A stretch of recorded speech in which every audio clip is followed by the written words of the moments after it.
Students, welcome back to your own YouTube channel Computer E-Notebook। Last video जो हमारी थी वो थी बेसिक इनपुट आउटपुट और प्रोग्राम स्ट्रक्चर के बारे में। आज हम उसी का जो नेक्स्ट पार्ट है पार्ट 2 कंटिन्यू करेंगे। तो YouTube चैनल को सब्सक्राइब कर दीजिए और वीडियो को लाइक और शेयर करना मत भूलिएगा।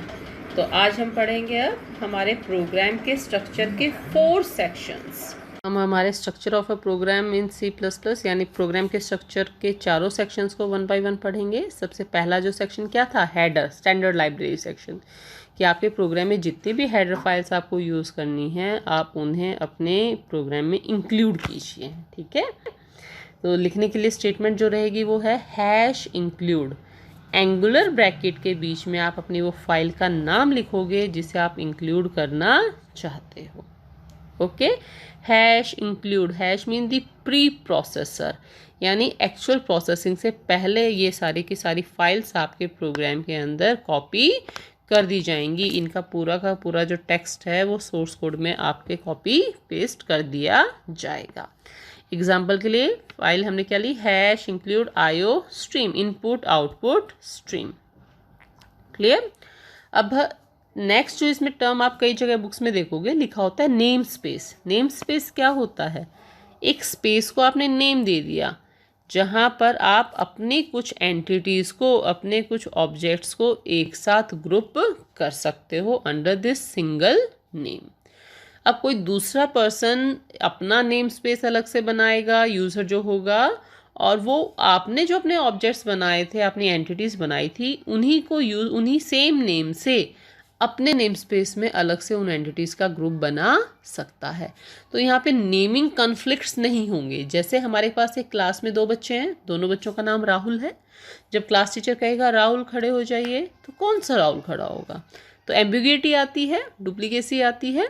उस एम्बिग्युइटी को हटाने के लिए हर यूज़र अपना अलग नेम स्पेस बना सकता है जहाँ पे एंटिटीज़ की ग्रुपिंग की जा सकती है, और different name spaces can be created by different users, और different users same entity namings अपने अपने नेम स्पेस में इस्तेमाल कर सकते हैं। हेडर फाइल्स के बाद जो हमारे पास आता है, हमने बीच में 4 सेक्शंस पढ़े थे ना, हमने हेडर था, उसके बाद कौन सा था आपके पास, हेडर सेक्शन के बाद था user defined data types. User defined data types में हमारे पास क्या थी, क्लासेस थी और उनके मॉड्यूलरिटी। मॉड्यूलरिटी का हम जस्ट एक ओवरव्यू ले लेते हैं क्योंकि अभी हम इतने बड़े या इतने कॉम्प्लेक्स प्रोग्राम्स नहीं बना रहे हैं। तो देखिए, एक टास्क जो होती है हम उसे फर्दर सब टास्क में डिवाइड कर सकते हैं। जैसे एक काम एक बच्चा अगर नहीं कर पा रहा है, जैसे अगर हमारे स्कूल में हमें एक क्विज कंपटीशन अरेंज करना है, तो it's not possible for 1 person to deal all the things, है ना। तो ऐसी स्थिति में हम क्या करेंगे, हम टीम के मेंबर्स बनाएंगे और सबको अलग अलग काम डिवाइड कर देंगे। तो यानी हमने एक टास्क को क्या कर दिया, सब ग्रुप्स में डिवाइड कर दिया, मॉड्यूलेट कर दिया। उसमें हमने टास्क को, बड़ी प्रॉब्लम को छोटी छोटी प्रॉब्लम्स में डिवाइड कर दिया, और हर प्रॉब्लम, हर टास्क हमने अलग बच्चे को दे दिया। तो हर बच्चा अपना अपना काम करेगा, हर टीम मेंबर अपना अपना काम करेगा। उसी तरीके से जब C++ प्रोग्रामिंग के दौरान कोई एक ऐसी प्रॉब्लम आती है जिसमें कि हमारे पास सॉल्यूशन काफ़ी बड़ा हो रहा है, तो हम अलग छोटे छोटे मॉड्यूल्स में उसे डिवाइड कर देते हैं। हर मॉड्यूल अपने पार्ट को सॉल्व करेगा और फिर उन सभी पार्ट्स को एक साथ इंटीग्रेट कर हम क्या कर सकते हैं, जो है अपने प्रोग्राम में इस्तेमाल कर सकते हैं। अब आता है हमारे पास मेन फंक्शन। मेन सबसे इम्पॉर्टेंट पार्ट है आपके प्रोग्राम का। वैसे तो सारे ही इम्पॉर्टेंट हैं, क्योंकि एक भी पार्ट छूटा तो आपका प्रोग्राम प्रॉपरली काम नहीं करेगा। सो मेन फंक्शन आपके पास वो फंक्शन है जहाँ से C++ के किसी भी प्रोग्राम का एग्जीक्यूशन स्टार्ट होता है। यानी ऑपरेटिंग सिस्टम पहले प्रोग्राम में क्या ढूंढता है, सबसे पहले वो मेन फंक्शन ढूंढता है एग्जीक्यूशन के दौरान, और वहाँ से एग्जीक्यूटिंग स्टार्ट करता है। आपके प्रोग्राम में मेन फंक्शन ऊपर लिखा हो, उससे पहले 10 फंक्शन हो या उसके नीचे 10 दूसरे फंक्शंस हो, कोई फ़र्क नहीं पड़ता, रिगार्डलेस की पोजीशन उसकी लोकेशन कोड में कहाँ है। सो ऑपरेटिंग सिस्टम आपके प्रोग्राम को जब एग्जीक्यूट करेगा, मेन को आपके पास इन्वॉक करेगा, कॉल करेगा, स्टार्ट एग्जीक्यूशन हो जाएगा। जब मेन अपना काम कर चुका होगा तो कंट्रोल जो है मेन से पास आउट होगा, वापस ऑपरेटिंग सिस्टम को दिया जाएगा। और इस टर्मिनेशन के दौरान, प्रोग्राम के टर्मिनेशन के दौरान, मेन फंक्शन आपके ऑपरेटिंग सिस्टम को एक वैल्यू रिटर्न करता है। क्या करता है? एक वैल्यू रिटर्न करता है। क्लियर? जो कि बताएगी कि आपका एग्जीक्यूशन सक्सेसफुल था या नहीं था। बाय डिफ़ॉल्ट मेन फंक्शन एक इंटीजर वैल्यू रिटर्न करता है। चेंज कर सकते हैं हम इस रिटर्न टाइप को, लेकिन बाय डिफ़ॉल्ट क्या हमने बताया? बाय डिफ़ॉल्ट वो एक इंटीजर वैल्यू को रिटर्न करता है मेन फंक्शन। अगर आपके पास मेन जो है वो रिटर्न करेगा 0 वैल्यू, तो इसका मतलब आपके पास प्रोग्राम का एग्जीक्यूशन सक्सेसफुल रहा। अगर उसने नॉन ज़ीरो वैल्यू आपके पास रिटर्न की तो it's mean it is a failure, और यहाँ या फिर यहाँ पर एक एरर रहा है। तो ये था आपके पास आपका मेन फंक्शन। एक फटाफट हम एक प्रोग्राम लिख लेते हैं। सबसे पहले क्या है? हेडर सेक्शन, हेडिंग, यानी जितनी भी हेडर फाइल्स हैं इंक्लूड कर लो। अब एक छोटा सा प्रोग्राम होगा, इसमें हम सिर्फ इनपुट आउटपुट करवा रहे हैं, तो हमने एक ही हेडर फाइल इंक्लूड की है, IO stream, input output stream dot h। जितनी भी हेडर फाइल आपके प्रोग्राम्स में आपको ज़रूरत है उतनी ही हेडर फाइल्स आप इंक्लूड कर सकते हैं। Next thing, main function. अभी हमने क्या पढ़ा था कि बाय डिफ़ॉल्ट क्या रहता है? इंट, यानी मेन फंक्शन जब एग्जीक्यूशन को टर्मिनेट करेगा तो वो आपके ऑपरेटिंग सिस्टम को एक इंटीजर वैल्यू रिटर्न करेगा। क्या थी वो? 0 for the successful execution and the non 0 for the failure और एररफुल एग्जीक्यूशन। ओके, सो मेन हमने लिख लिया। मेन फंक्शन इंट मेन लिखने के बाद हम हमारे जो है मेन फंक्शन का ब्लॉक लिखेंगे कि इस मेन फंक्शन में एग्जीक्यूशन के दौरान क्या क्या होना है। तो वो किसके बीच में लिखा जाता है? इन 2 ब्रैकेट्स के बीच में। कौन सी हैं वो 2 ब्रैकेट्स? कर्ली ब्रैकेट्स भी हम इन्हें कहते हैं यहाँ पे। क्लियर? इसके बीच में जो भी कुछ होगा that is the part of your body of the main function, या मेन फंक्शन का ब्लॉक।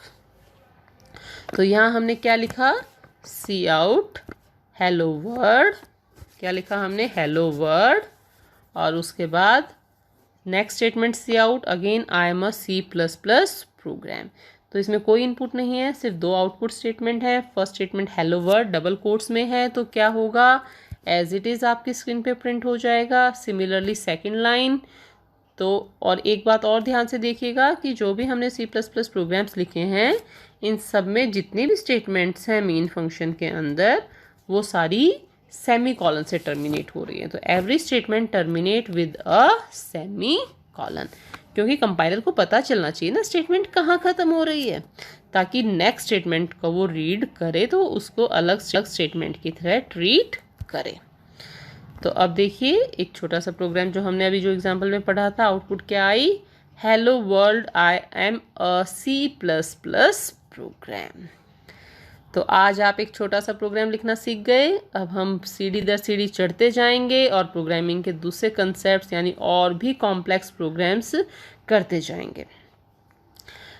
आज का टॉपिक ख़त्म करने से पहले एक और इम्पॉर्टेंट चीज़ है जो हम इस्तेमाल करें, जो पढ़ेंगे हम, that is the comments. Comments क्या होते हैं? जनरल लैंग्वेज में तो वर्ड सुना होगा। कमेंट्स जो होते हैं C++ प्रोग्राम में आपके प्रोग्राम की रीडेबिलिटी को बढ़ाते हैं। यानी देखो, आज आपने एक प्रोग्राम बनाया, एक सॉफ्टवेयर बनाया, कल आपकी टीम में कुछ मेंबर्स चेंज हो गए, तो उन्हें क्या पता चलेगा कि इस प्रोग्राम में क्या था, कौन सा वेरिएबल क्यों लिया गया, इस प्रोग्राम का पर्पस क्या है, जो मॉड्यूल्स हमने डिवाइड किए कितने मॉड्यूल्स हैं, हर मॉड्यूल का क्या काम है। तो हम उसमें हमारे प्रोग्राम में उन जो भी स्टेटमेंट्स हैं उनके पर्पस के अकॉर्डिंग, उनके वर्क के अकॉर्डिंग कमेंट्स ऐड कर सकते हैं ताकि प्रोग्राम की रीडेबिलिटी बढ़ सके। कैसे प्रोग्राम काम कर रहा है वो हम उस कमेंट्स को रीड करके अंदाज़ा लगा सकें। तो उनकी स्टेटमेंट्स की फंक्शनिंग और डिटेल्स के बारे में हम यहाँ पे कमेंट्स दे सकते हैं। कमेंट जो है वो पार्ट ऑफ द प्रोग्राम नहीं होगा क्योंकि उसका पर्पस क्या था? सिर्फ स्टेटमेंट्स की फंक्शनिंग और डिटेल्स के बारे में बताना। तो कमेंट जो होते हैं वो कंपाइलर इग्नोर कर देता है, उन्हें एग्जीक्यूट नहीं करता है। एग्जीक्यूटेबल पार्ट नहीं है तो कमेंट्स आपके कोड के प्रोग्राम के कोड साइज को इंक्रीज नहीं करेगा। क्लियर? अब कमेंट्स लिखे कैसे जाएंगे? कमेंट C++ में हमारे पास दो तरह के कमेंट्स हैं। First one is the single line comment, जब हमारे पास एक ही लाइन में कमेंट लिखना हो। दूसरा, हमारे पास कमेंट एक लाइन में ख़त्म नहीं हो रहा है, वो काफ़ी लंबा है, तो हम उसे मल्टीपल लाइन में लिखना चाहते हैं, तो वहाँ हम कौन सा कमेंट यूज़ करेंगे? Multi line comment. एग्जाम्पल के तौर पे देखिए, सिंगल लाइन जो कमेंट था हमारे पास डबल स्लैश से स्टार्ट होता है।